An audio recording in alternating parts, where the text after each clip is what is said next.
Good evening my dear student, welcome to শিখো India Jitu India institute. আজকের ক্লাসে আমি তোমাদের করাবো ক্লাস 10-এর অধ্যায় 12 গোলক এর এমসিকিউ কোশ্চেনগুলো। ওকে, আমরা কোষে দেখি 12-র যে সমস্ত অঙ্কগুলো করে ফেলেছি তার আজকে শেষ দিন। Okay, MCQ part page number 184, not 18।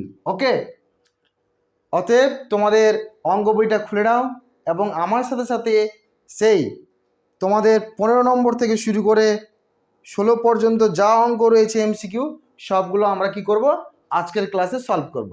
ওকে, চটপট তোমাদের বইটা বের করে নাও এবং আজকের এই ক্লাসটা তোমাদের বন্ধুদের কাছে শেয়ার করে দাও এবং যারা সাবস্ক্রাইব করোনি তারা অবশ্যই সাবস্ক্রাইব করো, লাইক করো এবং কমেন্ট করো।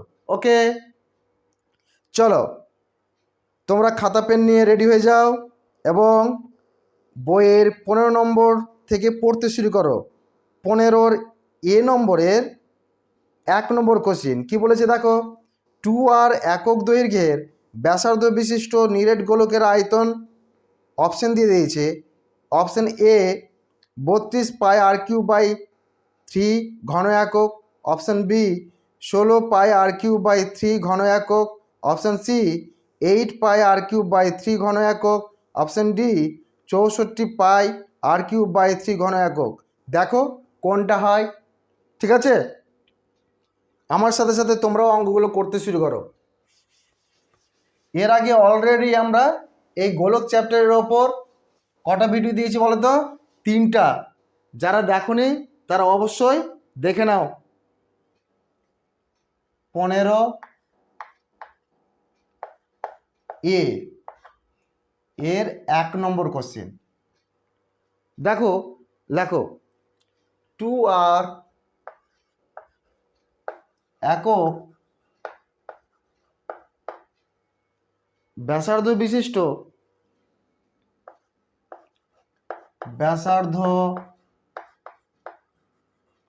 বিশিষ্ট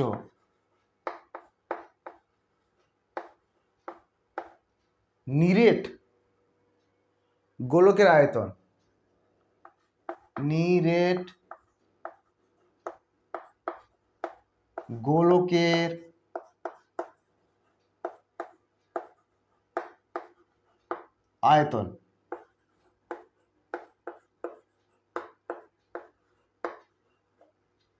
দেখো আমরা কি করেছিলাম, আমরা শিখেছিলাম গোলকের আয়তনের সূত্র। কি শিখেছিলাম বলো? 4/3 পাই r³ ঘন একক, তাই তো? এই আর এর জায়গায় আমরা কি বসাবো বলো তো? এই যে 2r সেটা বসাবো। তো লেখো 4/3 পাই আর এর জায়গায় 2r³ ঘন একক। ঠিক, দেখো এটা যা আছে তাই লেখো 4/3 পাই। এবার দেখো 8-এর ঘন, 8-এর ঘন মানে কি? সরি 8-এর ঘন নয়, 2-এর ঘন। 2-এর ঘন মানে কি? 2-এর মাথায় কিউব, তার মানে কি 3টা 2-কে গুণ। ঠিক, দ্যাট ইজ 8। 2 দুগুণি 4, 4 দুগুণি 8। তাহলে এখানে কি লিখবো? 8 আর এর মাথায় কিউব।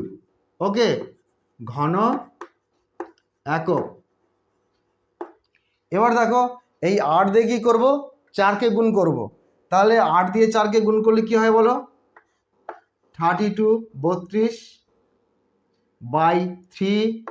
পাই r³ ঘন একক। দেখো তো তোমাদের কোন অপশনটার সাথে মিলেছে? বইটা চটপট দেখে নাও। দেখো 32 পাই r³/3 এই ঘন এককটা তোমাদের অপশন এ এর সাথে মিলেছে। কি? Option A is the right answer. Option A is the right answer. Okay, দেখে নাও চটপট।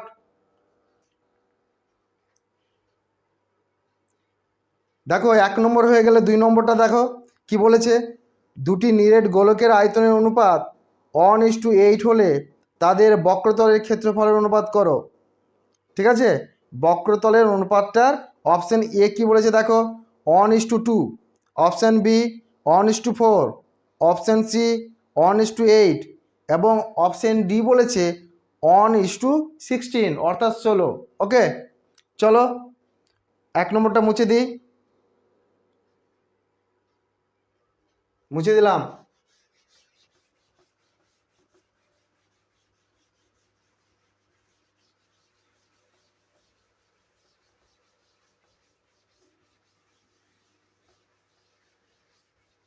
দুই নম্বর বলেছে কি যে দুটি গোলক রয়েছে, হ্যাঁ দুটি গোলক, তো দুটা গোলক প্রথমে আমরা কি করছি একটু এঁকে নিচ্ছি। এই একটা গোলক যার ব্যাসার্ধ জানি না আমরা, আর এটা একটা গোলক এটারও ব্যাসার্ধ জানি না, তো এর ব্যাসার্ধ ধরবো R1, এর ব্যাসার্ধ ধরলাম R2। ওকে, তো লিখে নাও, ধরি ধরি নিরেট নিরেট গোলক দুটির ব্যাসার্ধ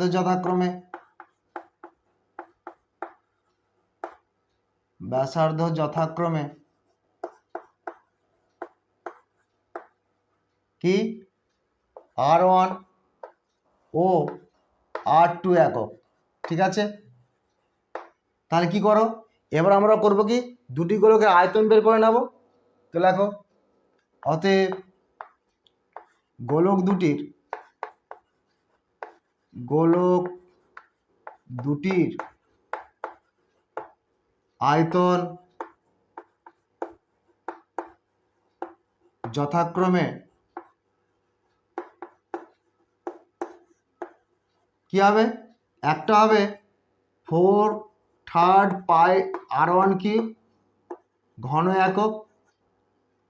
ওকে, ঘন একক, এবং দ্বিতীয়টা কি হবে 4/3 পাই R2 কিউব ঘন একক। ঠিক, এবার আমাদের বইতে সেই আয়তনের অনুপাত দিয়ে দিয়েছে 1:8, তাহলে এটা এটা ইকুয়াল টু 1:8। তো লেখো শর্তানুসারে 4/3 pi R1 cube is to 4/3 pi R2 cube equal to 1:8। ঠিক, এবার আমরা কি করব, এটাকে বাই করে দেব, বা 4/3 pi R1 cube by 4/3 pi R2 cube equal to 1/8। ঠিক আছে, এবার পুরোটা লিখে নাও তোমরা, আমি মুছবো।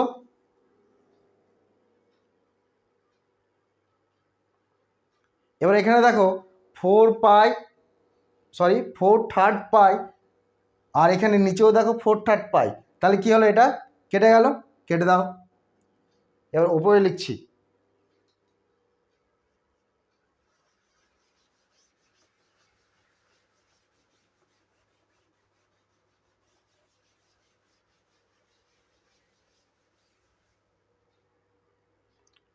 তাহলে কি দাঁড়ালো দেখো, বা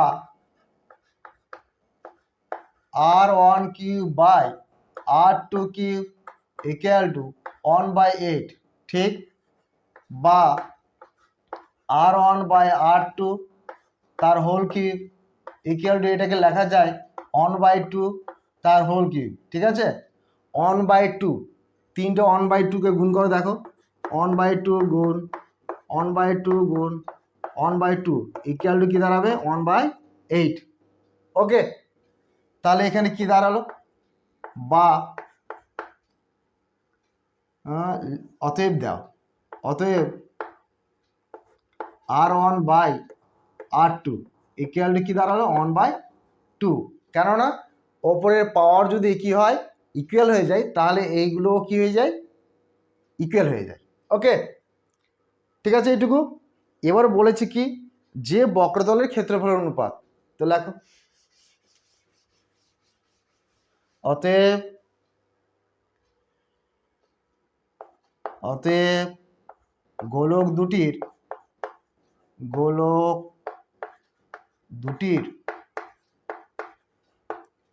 বক্রতলের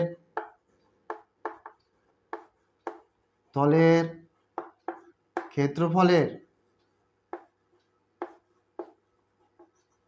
অনুপাত, বক্রতলের ক্ষেত্রফলের অনুপাত কি ছিল বলো বলো 4 pi r1 square is to 4 pi r2 square. ঠিক হয়ে গেল। আমি ডিরেক্ট করে দিলাম, কিন্তু ক্ষেত্রফল বের করলাম না, একেবারে ক্ষেত্রফল সমেত অনুপাত বের করে দিচ্ছি। ওকে, এটা হচ্ছে প্রথম গোলকটার ক্ষেত্রফল এবং এটা হচ্ছে দ্বিতীয় গোলকটার বক্রতলের ক্ষেত্রফল। Okay, that is 4 pi r1 square by 4 pi r2 square. 4 pi কেটে দিলাম, তাহলে কি থাকলো r1 square by r2 square. ওকে, এবার দেখো তো আমি ওপরে কি করব, এখানে কি করব r1 এবং r2 এর মানটা বসাবো। ঠিক আছে, মুছে দিলাম।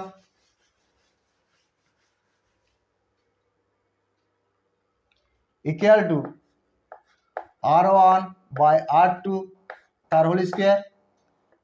এবার বলো যে r1 বাই r2 এর মান কি বের করেছিলাম, হাফ, বসিয়ে দাও স্কোয়ার, তাহলে হলো কি 1 বাই 1 বর্গ 1, 2 বর্গ 4, দ্যাট ইজ 1:4। কোন অপশানটা রয়েছে দেখো, option number B is the right answer.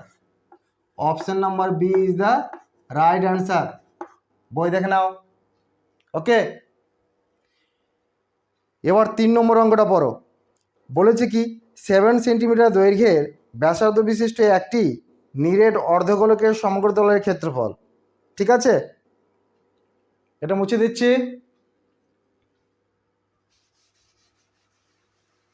একটি নিরেট অর্ধগোলকের সমগ্র তলের ক্ষেত্রফল কি করেছে বের করতে বলেছে। এবার হ্যাঁ,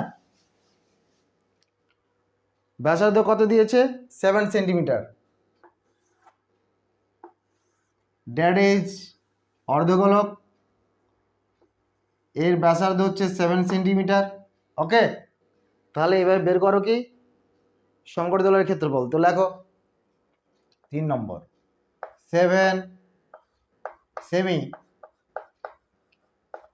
ব্যাসার্ধ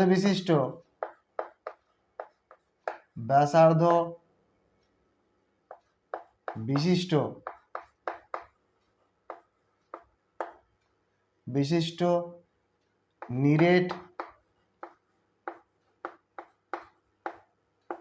অর্ধগোলক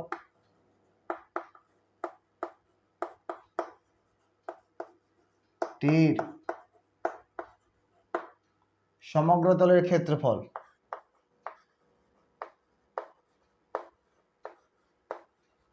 তলের ক্ষেত্রফল দেখো অপশানগুলো দেখে নাও কি কি বলেছে। বলেছে অপশান এ বলেছে 588 পাই বর্গ সেন্টিমিটার, অপশান বি বলেছে 392 পাই বর্গ সেন্টিমিটার, অপশান সি বলেছে 147 পাই বর্গ সেন্টিমিটার এবং অপশান ডি বলেছে 98 পাই বর্গ সেন্টিমিটার। এবার দেখো কোনটা হয়। আচ্ছা বলো তো, এই অর্ধগোলকের সমগ্র তলের ক্ষেত্রফলের সূত্র কি বলেছিলাম, 3 পাই আর স্কোয়ার। ওকে, তাহলে এখানে কি লিখবো, আর এর জায়গায় লিখবো আমি কত 7, তাই তো, স্কোয়ার বর্গ সেমি।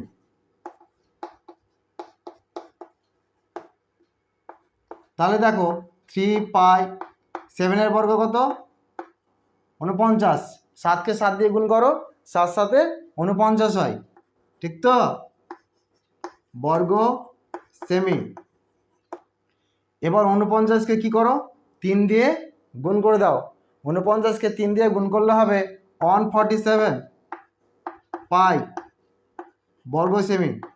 আমি এটা মুখে মুখে গুণ করলাম, তোমরা কিন্তু যদি না পারো অবশ্যই রাফে করে নাও। ওকে, 147। তাহলে option C is the right answer. এই 3 নম্বরের অ্যান্সার হলো কি অপশান সি। ওকে,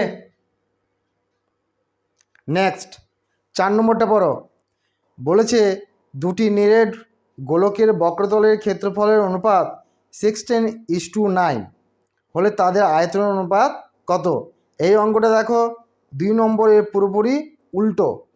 ওকে, মুছে দিলাম।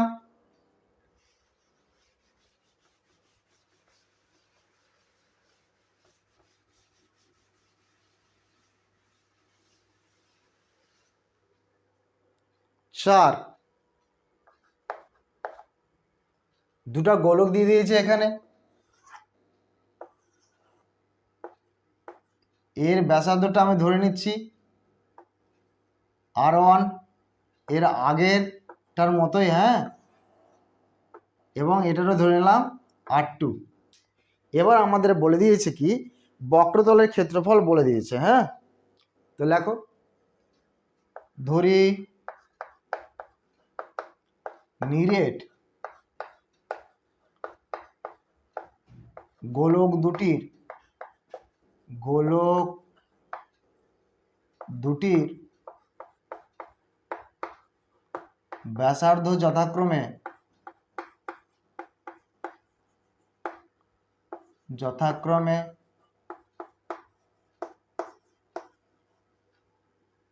R1 ও R2 একক। ওকে, তাহলে আমরা বক্রতলের ক্ষেত্রফল বের করে নেব। অতএব গোলক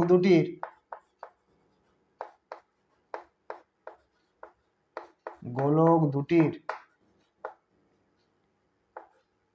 বক্রতলের ক্ষেত্রফল যথাক্রমে কি হবে বলো? কমেন্ট। দেখো, প্রথমটার ক্ষেত্রে হচ্ছে কি 4 পাই R1 স্কোয়ার, দ্বিতীয়টার ক্ষেত্রে হচ্ছে কি 4 পাই R2 স্কোয়ার। ঠিক, তাহলে তাই লিখছি আমি 4 পাই R1 স্কোয়ার বর্গ একক,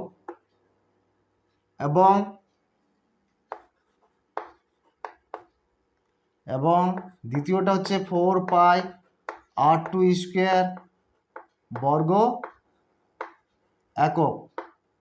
এবার আমাদের বইতে দেখো দিয়ে দিয়েছে বক্রতলের ক্ষেত্রফল 16:9। তাহলে শর্তানুসারে লেখো, শর্তানুসারে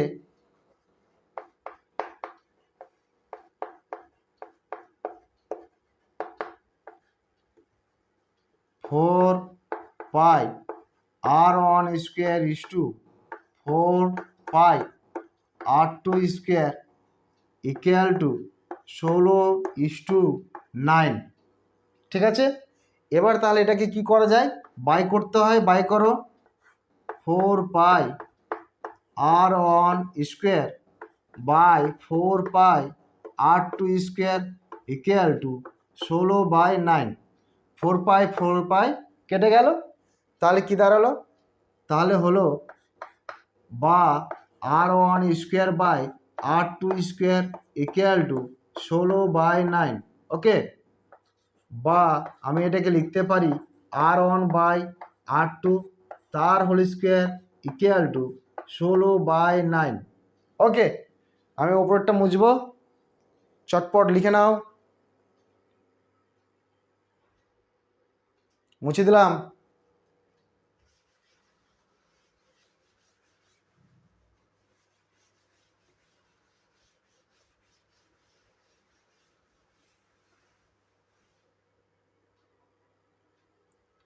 বা R1 by R2 equal to root over, এখানে বাম দিকে যে স্কোয়ারটা আছে এই স্কোয়ারটা বাম দিকেও গিয়ে কি হয়ে যায়, রুট হয়ে যায়। 16/9। তাহলে তোমরা বলো R1/R2 ইকুয়াল টু 16 বর্গমূল কত বলো? 16 বর্গমূল 4, আর 3 বর্গমূল 9 বর্গমূল 3। ওকে, এটা কি করে, এটা হচ্ছে কি 16কে ভাঙো, দেখো 4 4 দুটো 4 আছে না, রুটের ভেতরে দুটো 4 আছে বলে একটা 4 বাইরে চলে আসে। সেমভাবে 9 বর্গমূল করা হলো 3। তোমরা ভালো পারো, তোমরা জানো অলরেডি। ওকে, আচ্ছা, এবার তাহলে বের করো কি তাদের আয়তনের অনুপাত। তো লেখো, অতএব গোলক দুটির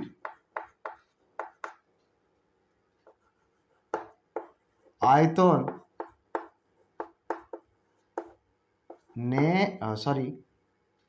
আয়তনের অনুপাত, এখানেও সেম, আমি এক লাইনকে স্কিপ করলাম। হ্যাঁ, অনুপাত equal to 4/3 pi R1 cube is to 4/3 pi R2 cube. Okay, এটা হচ্ছে প্রথমটার আয়তন, এটা হচ্ছে দ্বিতীয় গোলকটার আয়তন। তাহলে দেখো, এটাকে আমি লিখতে পারি কি 4/3 pi R1 cube 4/3 pi R2 cube. ওকে, 4/3 পাই 4/3 পাই কি হলো, কাটা, তাহলে হয়ে গেল R1/R2, এটার কিউব এবং এটার কিউব, এটা দ্বারাই কি R1/R2 তার হোল কিউব।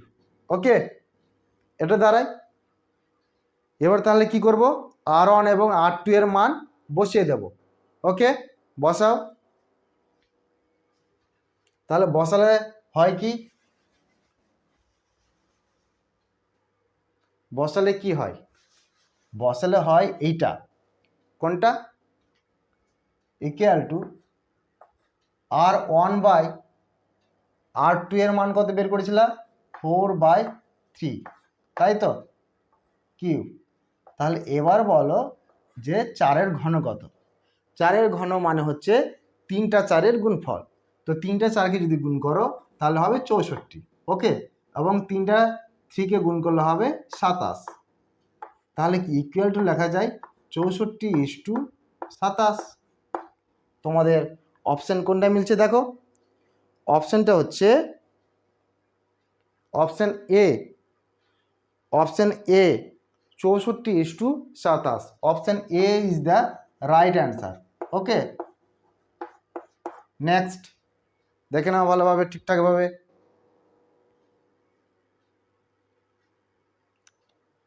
5 নম্বরটা দেখো, বলেছে কি একটি নিরেট গোলকের বক্রতলের ক্ষেত্রফল ও 3 গুণ আয়তনের সংখ্যমান সমান হলে গোলকটির ব্যাসার্ধের দৈর্ঘ্য কত। ওকে, একটা গোলকের বক্রতলের ক্ষেত্রফল এবং বক্রতলের ক্ষেত্রফলটা কি হবে, আয়তনের 3 গুণের সঙ্গে সমান হবে। ওকে, মুছে দিচ্ছি।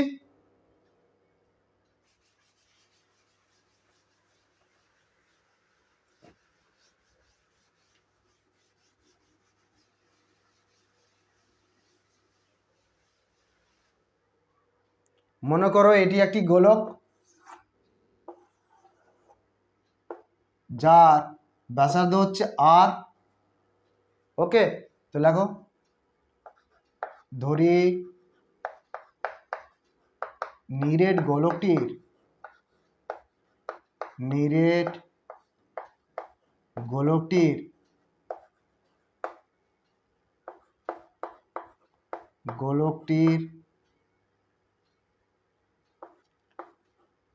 ব্যাসার্ধ ইকুয়াল টু R একক। ওকে, তাহলে রাখো, অতএব বক্রতলের ক্ষেত্রফল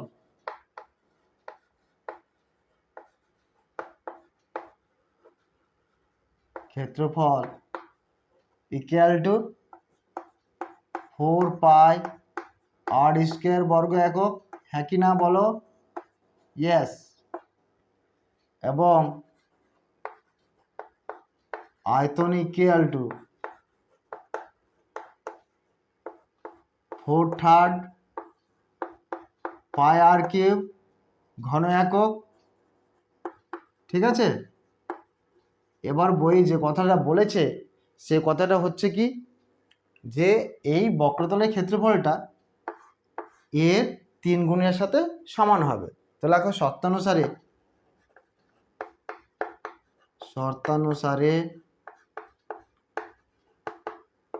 4 pi R square equal to 4/3 pi R cube into 3, 3 গুণের সাথে সমান। তাহলে এখানে কি হলো দেখো, 3 3 কেটে গেল। আর এখানে দেখো কি রয়েছে,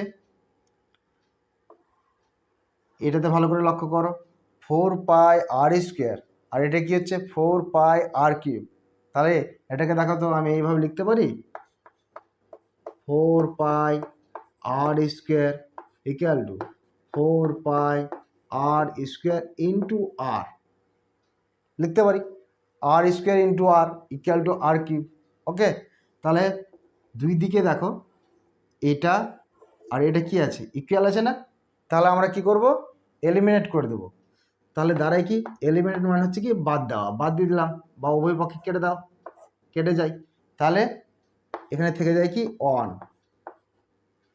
দ্যাট ইজ এখানে বা লিখে দাও, আর এটাকে লেখা যায় কি আর ইকুয়াল টু 1। তাহলে আর এর মান কত হবে, 1 একক। অর্থাৎ option A is the right answer, option A is the right answer. দেখো তোমাদের 5টা অঙ্ক অলরেডি হয়ে গেল। এবার আমরা বি নম্বরের অঙ্কগুলো করব। ওকে,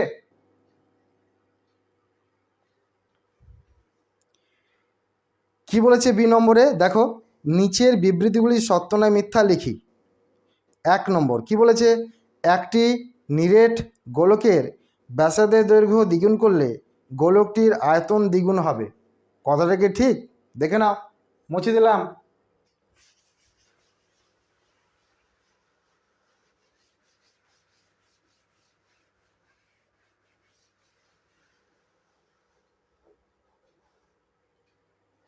বি 15 দাগের বি 1 নম্বর, গোলকটার ব্যাসার্ধের দৈর্ঘ্য দ্বিগুণ করছে। যখন আর থাকে ব্যাসার্ধ তখন গোলকটার আয়তন কত হয়, 4/3 পাই আর কিউব। ওকে, তাহলে এখন দেখো যে গোলকটির, লেখো ধরি গোলকটির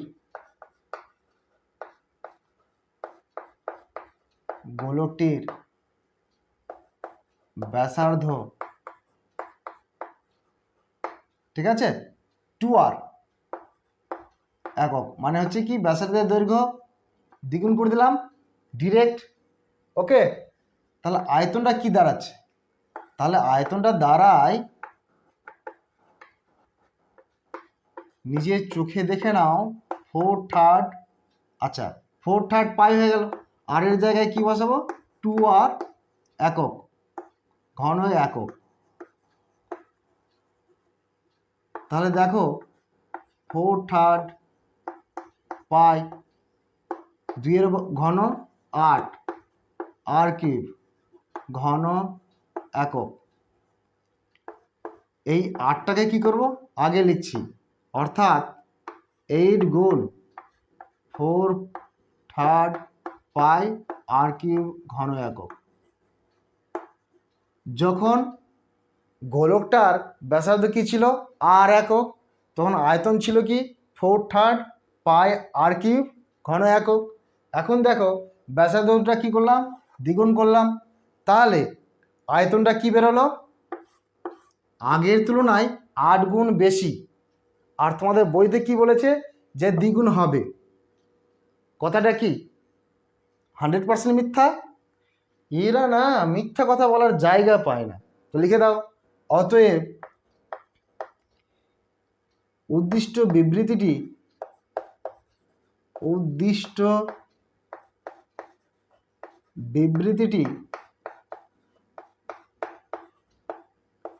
100% মিথ্যা। ওকে, এটাই হলো অ্যান্সার। দেখে নাও নেক্সট বলেছে দুটি অর্ধগোলকের বক্রতলের ক্ষেত্রফলের অনুপাত 4:9। তাদের ব্যাসার্ধের দৈর্ঘ্যের অনুপাত হবে কি 2:3। ঠিক আছে,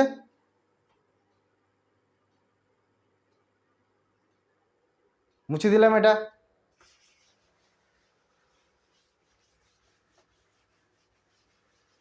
অর্ধগোলকের অঙ্ক এবার। হ্যাঁ,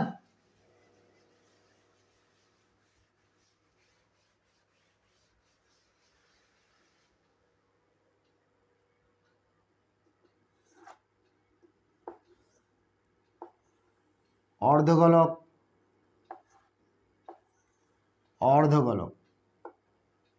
দেখো, এর ব্যাসার্ধ ধরলাম R1 আর এটার ব্যাসার্ধ ধরলাম R2 একক। এবার বলে দিয়েছে বক্রতলের ক্ষেত্রফল। তো লেখো, ধরি অর্ধগোলক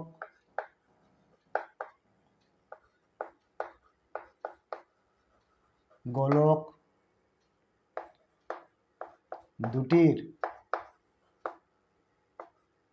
ব্যাসার্ধ যথাক্রমে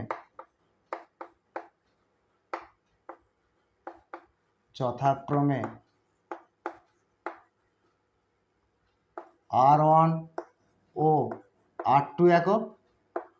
ওকে, তো লেখো, অতএব বক্রতলের ক্ষেত্রফল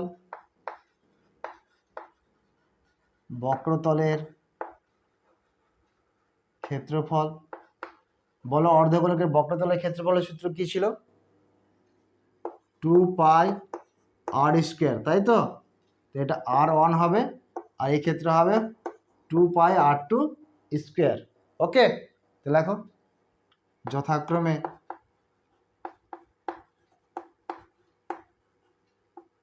টু পাই R1² ও 2πr²² বর্গ একক।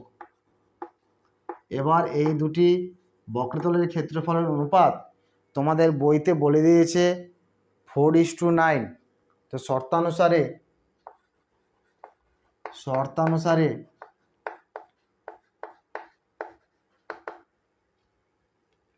2πr1² 2πr²² = 4:9। তোমরা অবশ্যই ভিডিওটি দেখার সাথে সাথে লাইক করবে এবং বন্ধুদের মধ্যে শেয়ার করবে।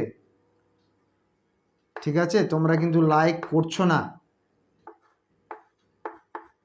তাহলে কি দাঁড়ালো? এটা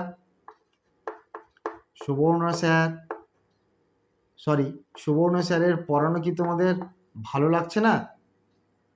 আমি কি পড়াতে জানছি না? যদি না হয় তাহলে তোমরা অবশ্যই আমাকে কমেন্ট করে জানাবে। ওকে, তাহলে এটা স্কোয়ার করে দিতে পারি। ওকে, বা R1/R2 = √4/9। দ্যাট ইজ, দেখো এখানে লিখছি, অতএব R1/R2 = কি দাঁড়ালো? 4-এর বর্গমূল 2 এবং 9-এর বর্গমূল 3। ওকে, তো এখানে আরেকবার বা লেখো এবং ডিরেক্ট লিখে দেবো। হ্যাঁ, R1:R2 = 2:3, অর্থাৎ দেখে নাও যে ব্যাসার্ধ দুটির অনুপাত কি দাঁড়ালো 2:3। তোমাদের বইতে কি বলেছে দেখো, তোমাদের বইতেও বলেছে তাদের ব্যাসার্ধের দৈর্ঘ্যের অনুপাত 2:3। তাহলে এই বিবৃতিটা কি বলেছে 100% সত্য বলেছে। তাহলে লিখে দাও, অতএব উদ্দিষ্ট বিবৃতিটি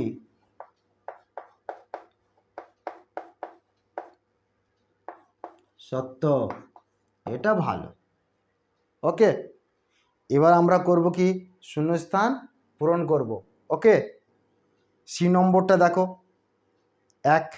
একটি তল বিশিষ্ট ঘনবস্তুর নাম কি? ভেরি ইজি, চ্যাপ্টারের নামটা লিখে দাও, মুছে দিলাম। চ্যাপ্টারের নাম কি?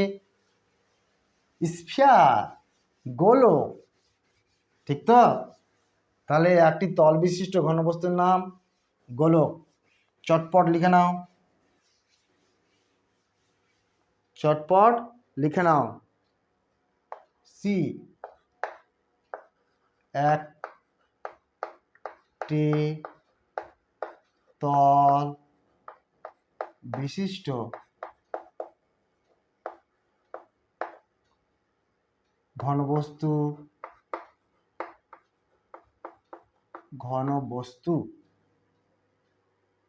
ঘনবস্তুর নাম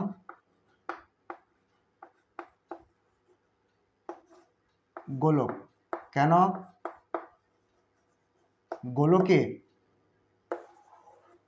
গোলকের কেবলমাত্র কি রয়েছে? বক্রতল রয়েছে। এই তলটার নাম কি? বক্রতল। সেই জন্য এই বক্রতল ছাড়া একটি গোলকের আর কোনো তল থাকে না, সেহেতু গোলক হচ্ছে একটি একতল বিশিষ্ট ঘনবস্তু। ওকে, দ্বিতীয় কি বলেছে? একটি নিরেট অর্ধগোলকের সমতলের সংখ্যা লেখো। একটি নিরেট অর্ধগোলকের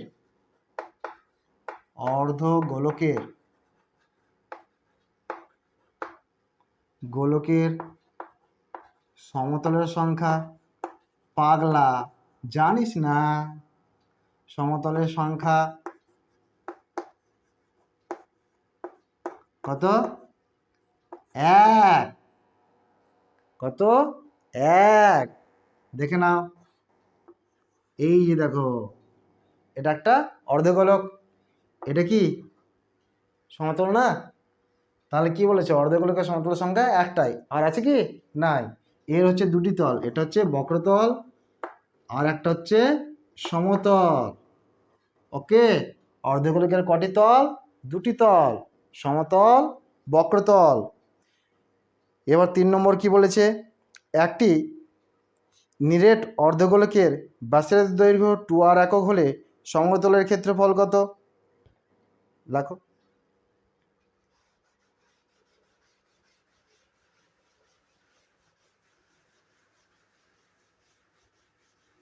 কত বলো তো সমতলের ক্ষেত্রফল? কত বলো?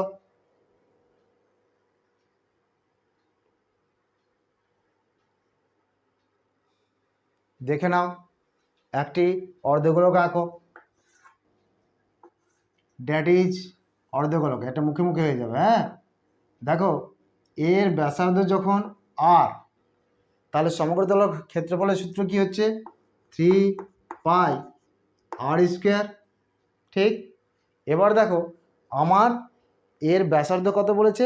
2r। তাহলে এটা যখন, দেখো এখানে আঁকছি, এটার ব্যাসার্ধ দৈর্ঘ্য যখন 2r হয়ে গেল, তাহলে এই সূত্রটাতে আর এর জায়গায় কি লিখব? 2r। ওকে, তাহলে কি হলো? 3π ইন্টু 2 বর্গ 4r²। তাহলে কি করো, 3কে 4 দিয়ে গুণ করে দাও, তাহলে দাঁড়ালো কত? 3 4 12 πr²। তাহলে ফাঁকা করে কি বসবে? 12। তো লিখে দাও। 3 নম্বর, একটি নিরেট অর্ধগোলকের একটি নিরেট অর্ধ গোলকের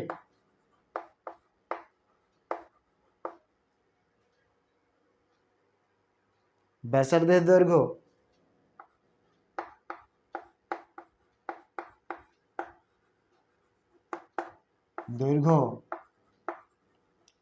ইকুয়াল টু 2r একক হলে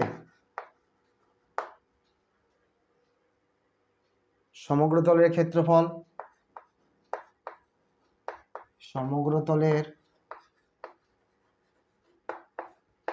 ক্ষেত্রফল equal to 12 pi R square বর্গ একক। ঠিক, রাইট অ্যান্সার। এবার আমরা করব কি 16 দাগ সংক্ষিপ্ত উত্তরধর্মী প্রশ্ন। বলেছে একটি নিরেট অর্ধগোলকের আয়তন এবং সমগ্রতলের ক্ষেত্রফল সাংখ্যমান সমান অর্ধগোলকটির দৈর্ঘ্য কত, ব্যাসার্ধের দৈর্ঘ্য কত। হ্যাঁ,